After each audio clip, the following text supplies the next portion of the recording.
الحل الوحيد للسيطرة على المنتجات بالسوق المصري والأسعار الخرافية في الفيديو ده. صباح الخير عليكم. دلوقتي الدولة عاملة 6 أو 7 منتجات يتم التسعير عليهم بالتسعيرة موحدة. الكلام دوت ما ينفعش على المنتجات كلها، لأن أنت في سوق حر. بمعنى في منتجات في السوق بتتباع، ممكن تتباع عند واحد ب5، واحد تاني تتباع ب5.25، واحد تالت تتباع ب5 جنيه و30. فهو ده السوق الحر. لكن مش من الطبيعي ان حاجه تتباع ب5 تلاقي سعرها في السوق 8 و9 و10 جنيه. ده اسمه جشع، ده ما اسموش سوق حر.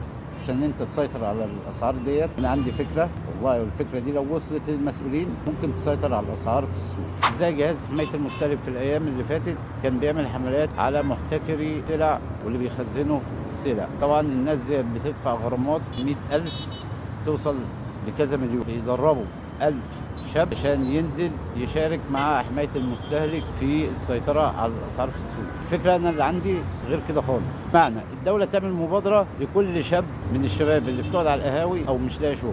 الناس ديت لا هتكلفهم مرتبات ولا هتكلفهم أي حاجة.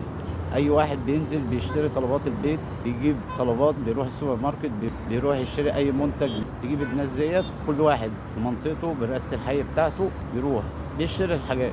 والله انت في سوق حر، فانت عارف ان في رينج للحاجه بتتباع. مثلا حاجه بتتباع ب5، قلنا بتتباع مثلا لغايه 5 جنيه و30. اكتر من كده ده يبقى جشع واستغلال، او اي حد بيحتكر سلعه.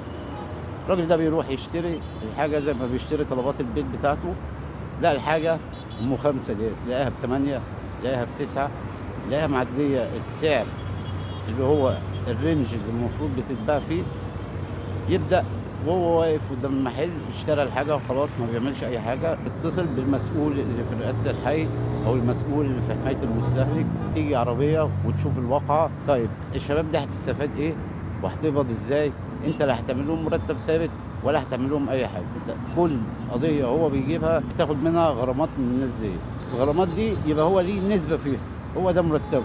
النسبة اللي هيطلعها من كل مكان هيمسك عليه مخالفة، من كل واحد بلغ عنه ان هو محتكر سلعه، من كل واحد بلغ عنه ان هو بيبيع باغلى من متطلبات السوق. الفكره دي لو وصلت للحكومه واتنفذت لا هتكلف تدريبات ولا هتكلف اي حاجه. الواحد قاعد خلص قعدته على القهوه، هيقوم وهو مروح بيشتري حاجات من السوبر ماركت، بيشوف السعر ويبلغ في التليفون. ادي كل مأموريته. بعد كده يجي شغل الدوله. جهاز حمايه المستهلك تقريبا بتاع 500 واحد هو اللي شغالين اللي ماسكين السوق المصري كله. مش هيكفوا ان هم يروحوا جميع الاماكن. الفكره اللي انا قلتها ديت تخليك انت قاعد يجي لك تليفون الحق دوت بيبيع بالسعر كذا، تروح تعمل مخالفه عليه، الغرامه بيطلع نسبه للي بلغك بيها. اتمنى الفكره دي توصل للمسؤولين، تتطبق باي طريقه من الطرق اللي هم شايفينها ان هي تتطبق مظبوط. لا هتكلفك مرتب ولا هتكلفك انك تنزل السوق ولا اي حاجه. اشوفكم الفيديو اللي جاي.